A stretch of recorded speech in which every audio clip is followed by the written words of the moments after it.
Hay naku guys, eto ha. Napastop tayo ng work ngayong araw na to. And yeah, even though I really wanted to work pa dahil hindi pa tapos ang araw, kailangan ko nang tumigil sa pagtatrabaho, leave the office, and yan, go home. Yan, nakakasad lang. Hindi, ang reason nun is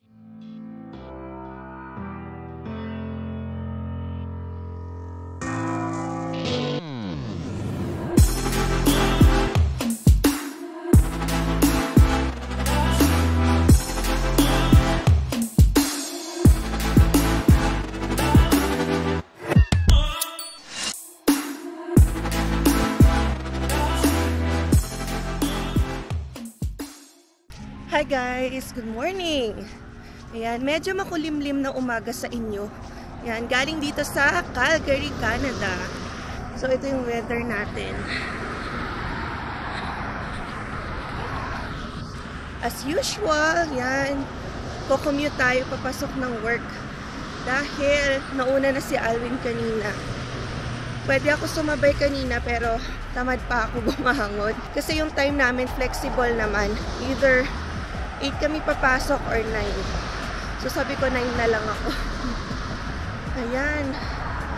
Medyo makulimlim pero tolerable naman yung bugso ng hangin. Ayan. Hindi ganun kalamig. So parang Baguio feels lang. Baguio feels. Ayan. Nasa 15 degrees yan mamaya. So yun nga pala no. This is the 3rd day of my work. Yan. Yung full-time work na talaga. Kakaumpisa lang natin, oh. Tingnan natin kung anong mangyayari mamaya. Yan. So, sa ngayon, lakad muna ako and abang ng bus. Okay, samahan nyo ako. Baka maligaw na naman ako.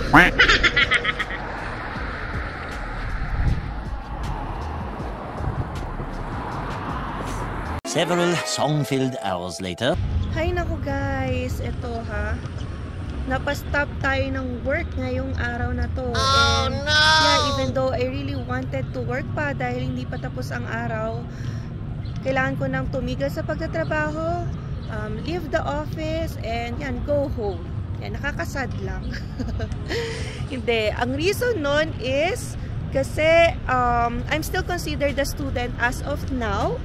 Diba kakatapos lang ng ating co-op, so wala pa yung mga official transcript natin, wala pang letter of completion, and yung last grade ko hindi pa nag-a-appear, even unofficial. So I'm still considered a student. That's why if we are gonna work after the end of the class for this semester, I can only do so for 20 hours a week.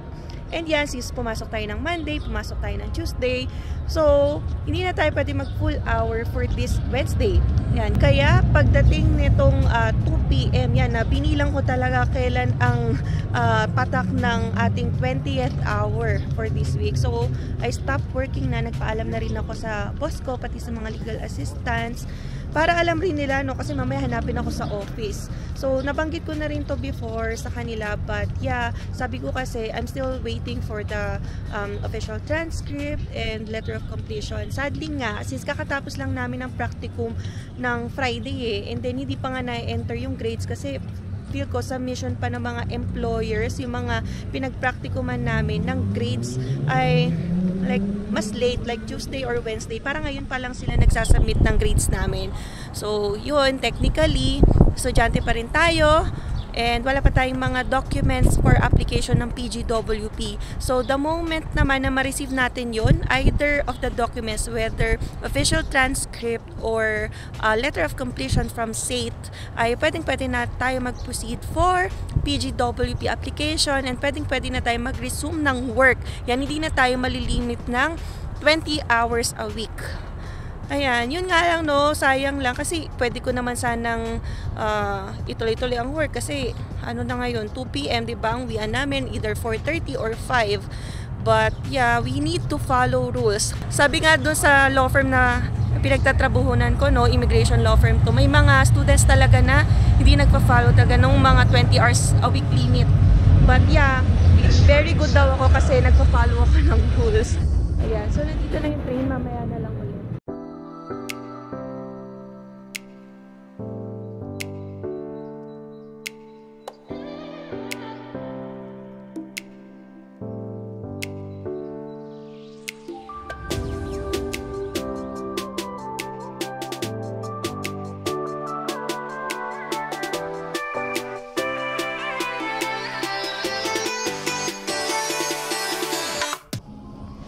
guys, no? Kakababa lang natin ng bus and yan, papunta na tayo sa bahay. So anyway, yan, commute ako ngayon pa uwi. Hindi yung madalas na nangyayari na nakikisabay ako kay Alwin, 'di ba? Meet up kami sa 8th Street and then pupunta kami ng Chinook Station. Yan, ngayon ay ano kasi maaga akong natapos. Forced to stop work ng 2 PM kasi yun yung 20th hour ko. And yan, wala tuloy akong kasabay. So I need to commute. Okay lang naman kasi ang ganda ng weather. Ayan. So as I have been saying, yan, nagpe-pray nga ako kanina sana ano na, lumabas na yung completion letter or official transcript. Pero wala pa rin kasi iniisip ko rin naman talaga baka ano pa yan eh after Friday kasi yun nga hindi pa tapos mag-input siguro ng grade yung sa ano namin sa practicum dahil kakatapos lang ng Friday and may grade kasi na component yung mga employers or yung mga law firms yan, and I think ang deadline sa kanila ay until this week, so madedelay po talaga. Yan, kaya 20 hours muna tayo until yan makareceive na tayo ng documents. So naka-ready naman na yung iba kong documents or forms na isasubmit for PGWP application. So may mga passports na akong na-scan and then yung mga study permit ko, work permit, then may mga forms lang ako na kailangan i-complete. Pero, yan na-prepare ko na siya like two other days. Pero, yan, kailangan na lang i-finalize and signature kasi gusto ko rin maantay kailan ba yung date talaga na ilalagay ko doon for submission. Yan, yun yung mga kulang. Yan o, diba? As an international student, meron talaga tayong kailangang sundin na mga rules. Yan, although alam naman daw natin, sabi ng legal assistant doon, kasi naka-encounter na rin sila ng maraming international students, is immigration law firm yun, na hindi sumusunod yan at lalapit sa kanila pag nagka-problema. Yan, kaya maganda ngayon, di ba? Kung 20 hours yung limit, sundin natin. Though sayang din, no? Kasi last time ay allowed yung mga students mag more than 20 hours, so walang limit yun. Kaya lang nga, starting May 1, yan na ano tayo, nasama din. Kasi, yan, May natapos yung program, ay, ano na lang, balik tayo sa 20 hours na limit. Although, iniisip ko nga dapat, ano, iba yung rule. Pag tapos mo na yung program mo, and while waiting for the transcript and letter of completion, kasi, hindi ka naman na nag-aaral. Diba? Technically, tapos na.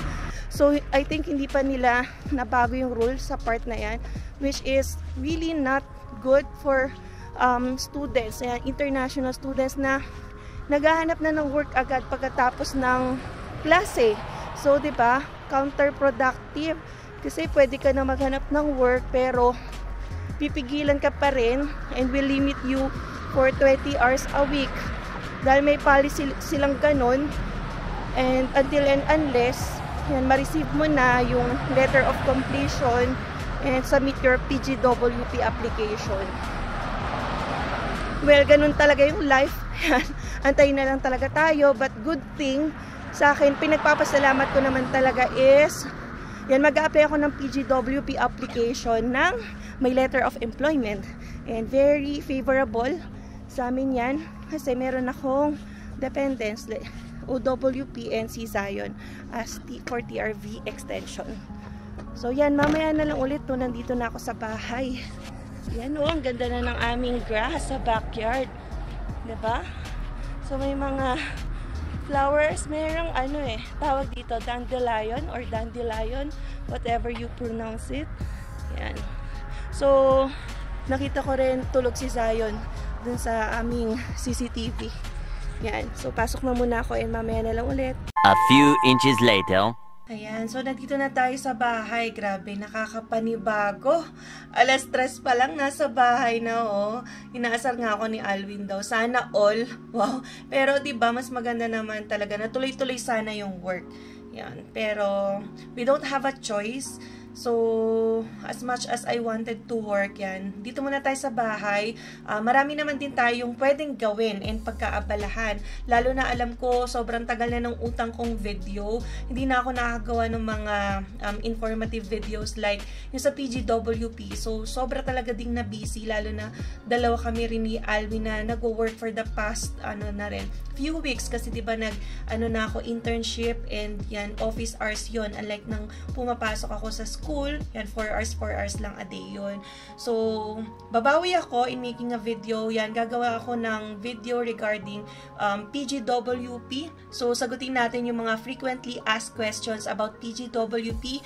Hopefully, maging helpful pa rin yung video na yun para sa mga susunod na international students na mag-a-apply later on. Kasi alam ko yung mga natapos nung April ay, yan, feel ko nakasubmit na sila. Yan, para din makapag-work na agad-agad. Pero kasi ako, mag-a-apply pa lang ngayon. So, hopefully, this week, ma-receive na natin yun and makapag-submit na para back to work na tayo agad and wala na tayong limit na work hours per week. So, yan, I'll make a video on FAQs and yan, pati na rin yung step-by-step process on how you will navigate yung GC key, how you will upload documents, and ano-ano ba yung mga documents na kailangan yung isubmit once you do your PGWP application. Yan. Lalo na sa mga nanonood na ongoing pa lang yung klase.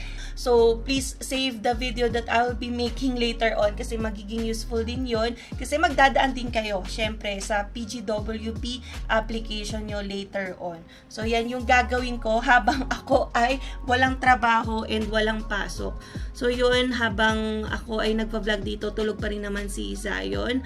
And, hindi namin siya dinaycare ngayon. Kahapon, dinaycare namin kasi it depends kung may lakad si Ate Michelle or wala. So, since ngayon ay wala, ayan, dito lang din siya sa bahay. So, ayun guys, antayin ko muna si Alwin kasi 5 PM palabas nun. So, he gets home before 6 PM. And yan, later ay bibili muna kami ng prutas and gulay sa Freestone. Ayan. And then, yun, pagkabalik na siguro, tsaka ako mag-aasikaso ng mga fill up na form sa PGWP. Actually, tinatanong na nga rin ako ng isang classmate kasi alam niya nga na nag-work ako sa immigration law firm. So, may natanungan naman ako na expert and experienced na sa mga ganong submission. So, 'di ba, free advice na 'yon. Although hindi siya lawyer, legal assistant kasi niya naman ako sa senior partner pa ako mag-a-ask. So, may portion lang sa form na hindi ako sure kung anong ilalagay ko. So, I sought her advice. So, kung ano yung dapat ko ilagay kasi nga malapit na tayo mag-submit. So, yun, i-share ko din yun sa next video na gagawin ko relating to PGWP. Ayan na guys si Alwin, kakarating lang and diretso agad kami sa Freestone. Kasi, diba, 6 dumating si Alwin, 7 magsasara na agad yun. So, abot naman, yan, 13 minutes na lang. Pero, syempre, mas okay pa sana kung hanggang 8 siya o 9. So, iba-iba kasi yung oras dito ng sarahan. Pero yung yung mga superstore until 10. Pero yung Walmart, I think, 9 o 8:30, mga ganon. So, habol muna tayo. And gusto ko rin Alwin lumabas. Ang kulang lang naman sa namin, sibuyas. So, yan. Biyahe na muna kami, guys. Parang pakita ko na lang sa inyo mamaya yung mabibili namin. A few inches later. So, ayan guys, nakabili na tayo. Hindi ko na na-i-vlog, nakalimutan ko na. Pero, naka $25 lang naman tayo. Ay, matindi ang sikat ng araw.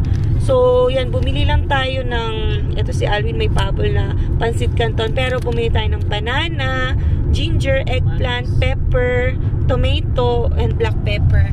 So, may kulang kaming nabili kasi may gusto kaming laki ng at saka dami ng sibuyas. Kaya ngayon pupunta kami ng Costco ulit. Yan. Saka kasi makikimerienda muna kami sa Costco. Yan.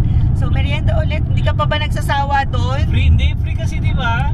Pag free may taste. Depende kung may free taste. So, tayo niya maga pa eh. Yan. So yun lang naman guys ang aking gagawin. I think napahaba na nga yung vlog simula nung aking biyahe kanina. So hindi ko na isasama ang ang aming Costco Baka galore. mabudol na naman kasi kami. Baka mabudol kami para hindi nyo na makita kung ano yung mga binili namin doon. So anyway, maraming salamat po sa pagsama nyo sa aking video for today. So yan, sabi ko nga kay Alvin, free ako ng Thursday, Friday, wala tayong work. Sana all! Sana all daw. So marami naman ako nakalistang gagawin. Sabi ko, don't worry. And asikasuhin ko yung aming PGWP application para ready na once ma-receive ko transcript or completion letter. At least di tayo